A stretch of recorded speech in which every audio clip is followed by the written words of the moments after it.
3-4 बजे का वक्त होगा। एक आदमी बेहोशी की हालत में जंगल में एक्सीडेंट वाली गाड़ी के पास से उठता है। उसे थोड़ी बहुत चोट भी लगी थी। फिर वो रोड पर आकर शेर की तरफ रवाना होता है। उसे दूर से गाड़ी की रोशनी नजर आती है, जिससे वो अपनी मदद मांगना शुरू कर देता है। गाड़ी इंडिकेटर देख के रोड से ही उतर जाती है। वो गाड़ी के करीब जाता है, देखता है कि जो गाड़ी चला रही थी वो तो मर चुकी है और उसकी आंखें भी सफ़ेद हो चुकी हैं। फिर वो फ़ौरन ही उसकी जेब से मोबाइल निकालता है और इमरजेंसी कॉल करता है। और फिर वो देखता है कि उसको पता ही नहीं होता वो कौन है। उसकी याददाश्त जा चुकी है, वो सब कुछ भूल चुका होता है कि वो कौन है। फिर वो अपने पर्स में से फ़ौरन अपना आईडी कार्ड निकालता है और देखता है कि उसका नाम क्या है और वो कहाँ से है। पीछे से एक पंछी उसकी गाड़ी पर आकर गिर पड़ता है और फिर वो ये देख के फ़ौरन उसी जगह से भागना शुरू कर देता है। भागते भागते एक होटल में आता है, जहाँ बहुत सारे लोग ऐसे ही सफ़ेद आंखों में बिलों पर मरे पड़े थे और वो ये देख के और भी घबरा जाता है कि ये सब क्या हो रहा है। फिर एक ड्राइवर आता है और वो भी मरा हुआ होता है। ये देख के वो और घबरा जाता है और जल्दी से अपना मुंह ढाक के वहाँ से भागना शुरू करता है। फिर वो उसी अपने आईडी कार्ड से अपना एड्रेस ढूंढ के अपने घर को लौटता है। देखता है कि उसमें तो ताला लगा है। फिर वो वहाँ पे किसी को आवाज़ देता है, लेकिन कोई वहाँ से नहीं आता। फिर वो शीशा तोड़ के अपने घर में घुसता है तो देखता है कि घर में तो कोई नहीं है। फिर वो जो शीशा तोड़ के घुसता है उसको कवर कर देता है, ताकि वो कोई वायरस जो है वो घर में ना घुस जाए, तो वो बच जाए। और वो देखता है खिड़की से एक किसान अपनी गाड़ी के पास खड़ा होता है, जिसे वो कहता है तुम यहाँ से भाग जाओ क्योंकि तुम्हारी जान को खतरा है। वो किसान उसकी आवाज़ सुन नहीं पाता, लेकिन फिर वो लिख के उसे समझाता है।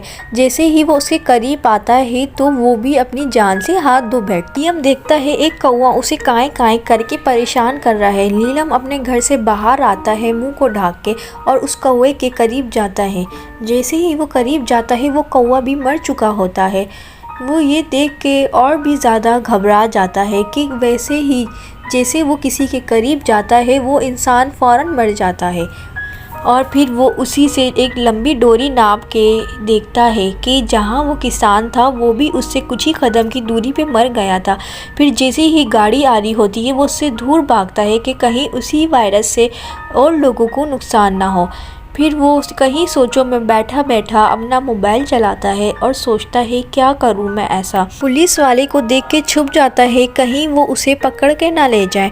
वो चाहता है वो अब सबसे दूर रहे और उनकी जान बचाए, क्योंकि उसके करीब जाने से लोगों की जान जा रही थी। अपने आप को घर के ही एक स्टोर में कवर कर लिया। फिर वो खिड़की से देखता है एक लड़की उसके करीब आ रही है। वो उसको कहता है कि तुम वहाँ से चली जाओ, लेकिन वो लड़की नहीं जाती। वो कहती है उस दिन रात में मैं तुम्हारे साथ गाड़ी में थी, लेकिन मुझे नहीं पता मैं उस वक्त तुम्हारे साथ क्यों थी। लेकिन लियन की तरह वो लड़की भी अपनी याददाश्त खो चुकी थी। वो भी अपनी आईडी कार्ड से अपने आप को पहचानने की कोशिश कर रही थी कि मैं कौन हूँ, मैं कहाँ से आई हूँ। लेकिन वो दोनों परेशान थे कि आखिर इन दोनों के साथ ऐसा क्या हुआ है जिससे वो अपनी याददाश्त खो चुके हैं। फिर लियन उस लड़की से सवाल करता है कि तुम मेरे पास कैसे पहुंची। तो वो लड़की बताती है जिस रात हमारा एक्सीडेंट हुआ था उस रात मैं तुरंत हॉस्पिटल गई थी और फिर मैंने तुम्हारी गाड़ी के ज़रिए तुम्हारा खोज किया, फिर मैं तुम्हारी तरफ पहुँची। फिर वो दोनों उसी गाड़ी में बैठते हैं कि शायद हमें कुछ याद आ जाए। फिर वो दूसरे दिन सुबह उठ के उसी ब्रिज की तरफ जाते हैं कि शायद हमें वहाँ कुछ और भी याद आ जाए। फिर उसको थोड़ा थोड़ा याद आता है कि मैं यहाँ पे एक कागज़ लेके बैठी थी और मैं बहुत उदास थी। फिर यहाँ लियम आया और वो उसे अपने साथ ले गया। फिर वो दूसरी जगह गए जहाँ पे उनका एक्सीडेंट हुआ था। वहाँ पहुँचते ही उन्होंने देखा कि वहाँ पर एक बहुत बड़ा काला सिया गोला बन गया था। वो देखने में तो ऐसा लग रहा था कि किसी आग की वजह से वो जगह पूरी जल चुकी हो। ये देखते ही उसे अपनी गाड़ी का शीशा नज़र आता है और उसे याद आता है कि यहाँ पर बिजली भी गिरी थी। वो उस लड़की की तरफ जाता है और पूछता है क्या तुम्हें भी कुछ याद आ रहा है। वो मुस्कुराती है और सोचती है कि वो ऐसी बातें क्यों कर रहा है। फिर वो नियम को देखती है। नियम कहता है कि वो उसका वायरस शायद अब ख़त्म हो चुका है, लेकिन वो जान जाती है कि उसी से सबकी जान जा रही है। एक पुलिस ऑफिसर आती है, वो कहती है मैं तुम्हें ही ढूंढ रही थी, मैं तुम्हें एक्सीडेंट के बारे में कुछ पूछना चाहती हूँ। फिर क्या, जैसी ही चीन उससे दूर गई और वो पुलिस वाली वहीं गिरकर मर जाती है और उसकी भी आंखें सफ़ेद हो जाती हैं। चीन ये देखती है और भागने लगती है। पुलिस ऑफिसर का मोबाइल भी खुला था। अब पुलिस वाले नियन को ढूंढने में फ़ौरन जल्दी करेंगे।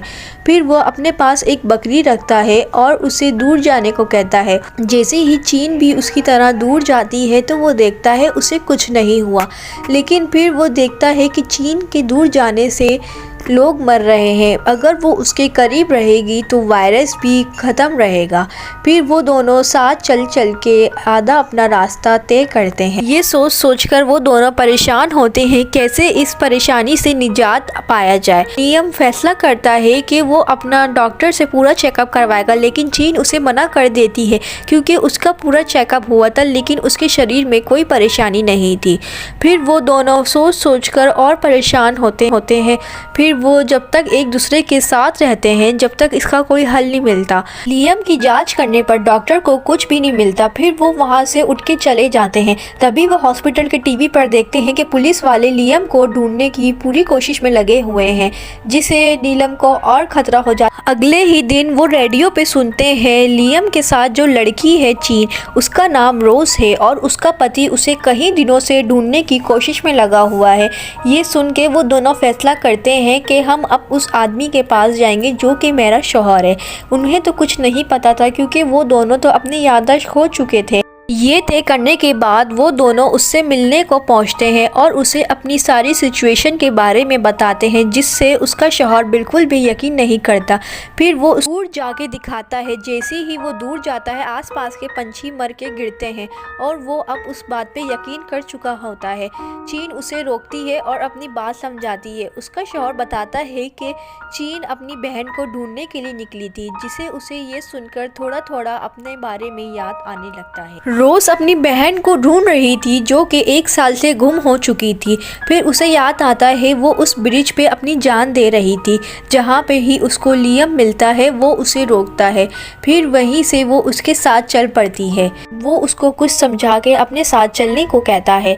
ये सब सुन के उसे और कुछ भी याद आने लगता है, लेकिन सैम को ये सब अच्छा नहीं लग रहा था कि वो दोनों एक साथ हैं। उसने पुलिस को कॉल की, लेकिन बाद में उसे रियलाइज़ हुआ कि ये मैंने गलत किया। लेकिन फिर क्या था, पुलिस आके बाहर खड़ी थी और उन्होंने उन दोनों को घेर लिया था। जैसे ही चीन उससे दूर जाएगी आसपास के लोग मर जाएंगे। आसपास के पुलिस वाले और लोग गिर के मर जाते हैं, लेकिन अंदर जो पुलिस वाला होता है जिसने रोज को पकड़ा था वो ये देखकर हैरान हो जाता है आखिर ऐसा क्या। लियम को ये सब देख के बहुत अफसोस होता है कि उसकी वजह से कई लोग मारे जाते हैं।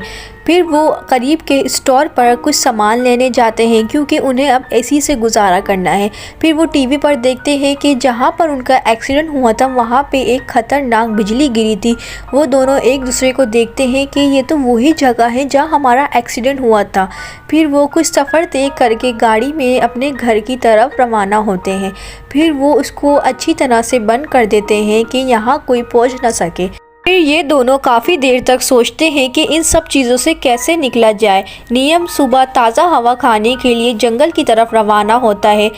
रोज़ कुछ ढूंढ रही थी तो उसे वहाँ पे एक डायरी नज़र आती है और नियम वहाँ पर नाव में कुछ सोच रहा होता है।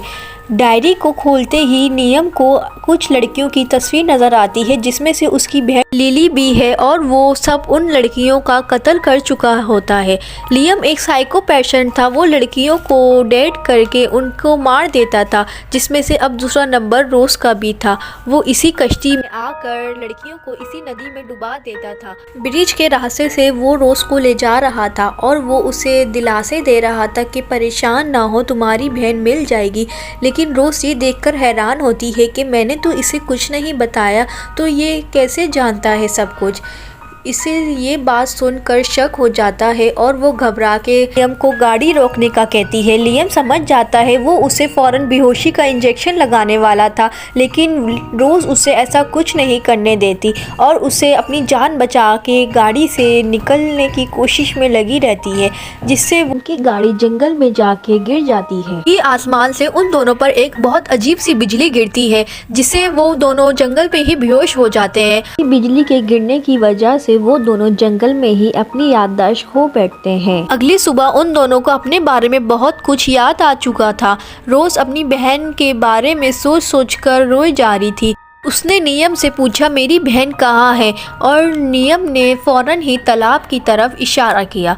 वो चाहती थी कि मैं इसको जान से मार दूं, लेकिन वो ऐसा नहीं कर सकती थी, इसलिए उसने उसकी सर पे बंदूक रखी और फिर कुछ ही देर बाद वही स्टोर वाला लड़का आके बंदूक उसके सर पे रख देता है कि कहीं इनको पकड़ के हम बड़ा सा इनाम हासिल कर सकते हैं। नियम उसको देख के पीछे होने लगता है तो वो लड़के सभी मारे जाते हैं। जिस लड़के ने रोज को पकड़ा था वो ये देखकर घबरा जाता है और रोने लगता है। रोज फौरन ही अपनी जान छुड़ा के भागने लगती है तो वो लड़का फौरन ही रोज पे गोली चला देता है। नियम जिसके भी करीब जाता था वो तो मर ही जाता था। नियम भागता है तो वो लड़का भी मर जाता है, लेकिन रोज को गोली लग चुकी थी, उसे फौरन अस्पताल पहुंचाया नहीं गया तो वो अपनी जान से हाथ धो बैठती।